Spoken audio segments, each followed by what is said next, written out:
자, 이제 2번을 보도록 하겠습니다. 자, 이번에는 똑같은 형태로 쓰이고 있는 것이 to drink가 있네요. 자, 이렇게 to와 동사의 형태가 만났습니다. 어, 바로 to 부정사라고 하는 형태로 잘 알고 있어요. 그죠? to와 동사 원형. 원래는 이제 root 기본형으로 루트라고 쓰게 됩니다. 그래서 문법책에서는 R이라고 많이 쓰고 있는데요. 이 R도 나쁘지 않지만 조금 더 문장에 대한 이해를 편하게 하기 위해서 선생님은 어차피 이놈의 기본 뿌리가 동사에서 왔고 동사의 성질을 그대로 유지하고 있다는 점 때문에 동사의 동그라미를 치는 형태로 동사 원형을 표현을 할 거예요. 동사의 원형이다 라고 생각하면 됩니다. 동사 원형, 그죠? 원형. 네, 쉬워요. 그쵸? 자, 그러면 지금 여러분들이 흔히 보게 되는 이 부정사라는 개념, 바로 to와 동사 원형이 만난 형태인데요. 영어 공부하는데 꽤나 많은 시간을 들이는데도 이것에 대한 개념을 잘 못 잡아서 힘들어하는 친구들이 많습니다. 물론 이 시간에서 이 모든 것을 설명을 하기는 힘들어요. 일단은 지금 우리가 지금까지 배운 내용을 토대로 해서 이 맛을 약간 볼 건데요. 사실은 이 to 부정사라고 하는 to 플러스 동사 원형도 별것 아니고 구라는 것에 불과합니다. 보다시피 두 개의 단어가 만나서 하나의 역할을 하기 때문인 거예요. 자, 그래서 이 to 부정사도 결국은 구의 일종이다 라고 생각을 하면 되겠고, 이러한 형태가 결국 하나의 품사 역할을 한다라는 얘기입니다. 하나의 품사. 그래서 결국은 이 전체가 문장에서 명사나 형용사나 부사의 역할을 하는 말이 된다 라고 생각하면 되는 거예요. 두 개의 단어가 만나서 하나의 분사 역할을 한다. 그랬을 때 바로 명사나 형용사나 부사의 역할을 한다라는 얘기입니다. 아까 얘기를 했다시피요. 자, 명사라는 역할을 하는 것으로 쓸 때는 바로 주어, 목적어, 보어 같은 자리에 있을 때이고요. 형용사로 쓸 때는 명사와 관련해서 쓸 때입니다. 그죠? 그리고 부사로 쓰일 때는 결국은 부가적인 설명 혹은 동사를 수식하거나 명사 이외의 것을 수식할 때, 그죠? 명사 이외의 것을 수식을 할 때에 부사라고 이해를 한다라고 했습니다. 바로 이 내용 그대로 to 부정사도 적용이 되는 거고, 결국 그것이 문장에서 부정사의 명사적 용법이다, 형용사적 용법이다, 부사적 용법이다 라고 말을 할 뿐인 거예요. 그리고 이제 해석의 요령을 조금 더 이제 챙기면 되겠는데, 역시 별것 아닙니다. 원래는 동사의 뿌리를 두고 있는 말이, 자, 문장에서는 명사나 형용사나 부사의 다른 품사가 됐는데요. 어떻게 이해되느냐? 우리말의 어미만 잘 생각해주면 됩니다. 어미요. 말의 끄트머리, 즉, 어, 이해하기 쉬운 내용으로 달리다를 가지고 생각해보죠. 달리다라고 하면 동사이지요. 근데 달리기라고 얘기를 하면 우리는 명사다라고 생각을 하게 됩니다. 그렇죠? 자, 바로 여기에 힌트가 있는 거예요.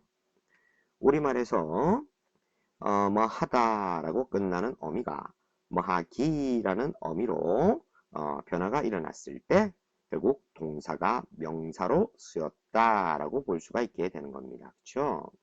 그래서 원래 뭐 하다라고 하는 이 동사가 이런 자리에서 쓸 때 어미가 살짝 바뀐다 라는 것인데, 바로 명사 자리 있을 때는 뭐뭐 하는 것, 뭐뭐 하기 이런 해석을 한다라는 얘기고요. 형용사 자리 있을 때는 뭐뭐 하는, 뭐뭐 할 이런 식으로 해석이 된다 그런 얘기고, 그 다음 부사일 때는 여러 가지 해석이 있는데요. 제일 많이 쓰이는 것이 하기 위해서입니다.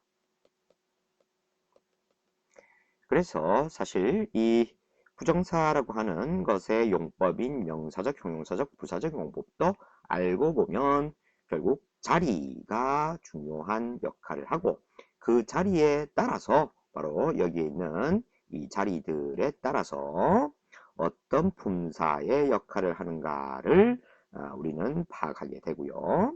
그리고 그 해당 품사에 맞는 의미로 해석을 하게 된다라는 것일 뿐입니다.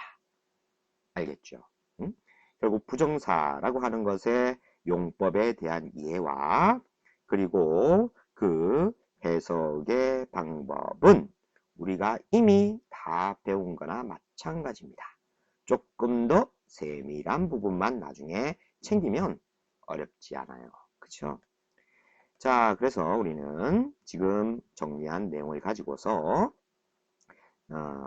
각각의 문장의 to drink의 해석을 가보겠습니다. 자, 첫 번째 to drink부터.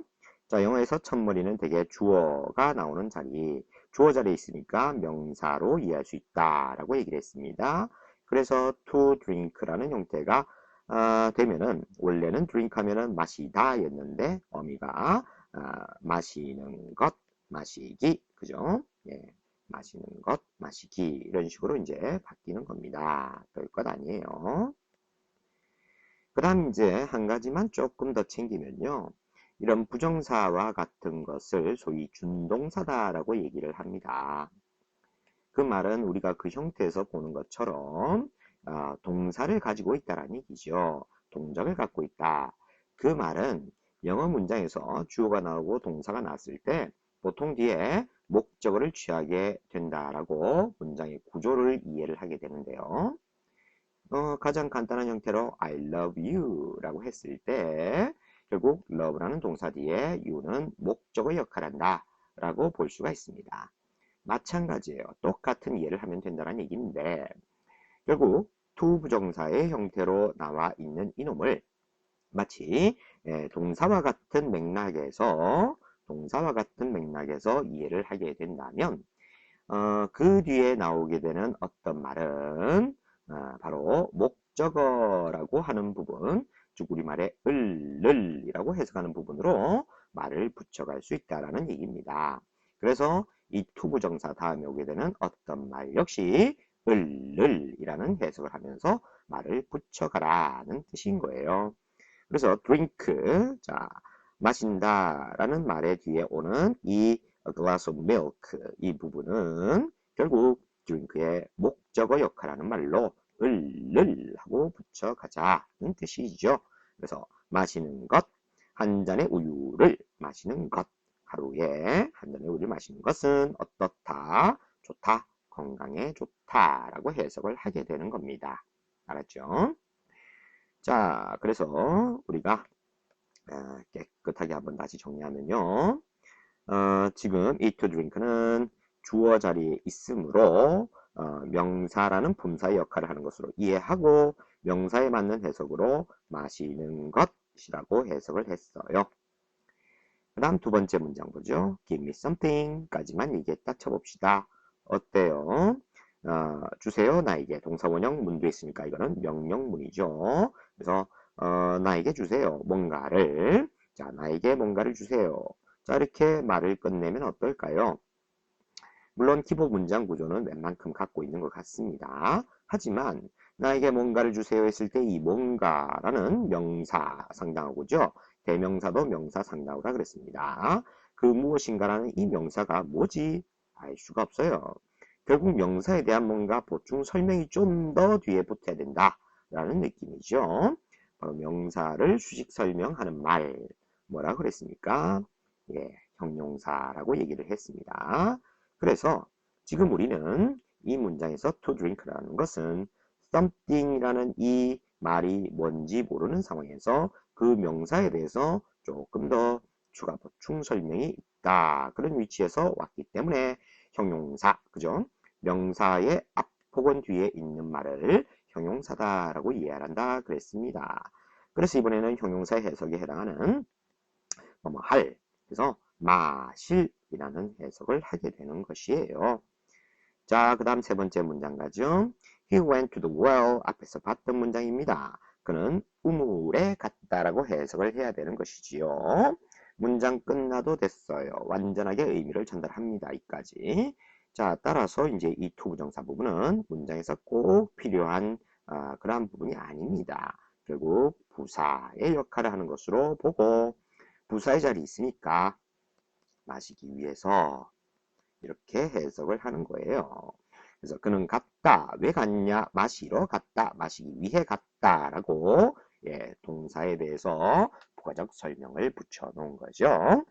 자, 그 다음 역시 drink 다음에 나오는 명사는 drink 다음에 나오는 명사는 이 명사는 목적어로 을을 이라고 똑같이 붙여 해석하면 됩니다. 그래서 약간의 물을 마시기 위해서 우물에 갔다인 거예요. 자, 지금 이제 우리가 본 것처럼 역시나 to 부정사라고 하는 것도 별 것 아니고 역시 영어 문장에서 그것이 놓여 있는 위치에 따라서 우리는 품사를 다르게 보면서 해석을 달리할 수 있더라라는 걸 알았습니다. 그 다음 세 번째 문장들 보도록 하죠. 또한 여러분들이 어려워하는 준동사의 한 부분에 해당하는 소위 ing가 붙은 이 형태가 나와 있습니다. 때로는 이 ing는 분사라고도 부르기도 하고 또 동명사라는 뭐 이런 이름으로도 부르는데 어차피 사실 이 용어가 어려운 것일 뿐이고 똑같습니다. 방금 했던 개념과 똑같아요. 자, 이때 ing도 역시 동사의 원형에 ing가 붙는 형태인 건데요. 결국 동사의 성질을 그대로 지니고 있으면서 이 형태가 문장에서 역시 명사의 자리에 있나 형용사의 자리에 있나 아니면 부사의 자리에 있냐에 따라 결국 그 역할을 다르게 보면서 해석을 다르게 한다라는 것인데 결국 ing라고 하는 이 형태가 명사 자리에 있을 때, 즉 주어 목적어 보호 자리라 그랬죠. 그 자리에 있을 때는 동명사라는 이름으로 부를 뿐입니다. 그리고 형용사나 부사의 자리에 있을 때는 둘 다 현재 분사, 즉 분사라는 이름으로 부를 뿐인데 이 용어들이 어려운 친구들은 그냥 방금 봤던 것처럼 ing가 명사 자리에 쓰이더라, 형용사 자리에 쓰이더라, 부사 자리에 쓰이더라 와 같이 이해를 해버리면 됩니다.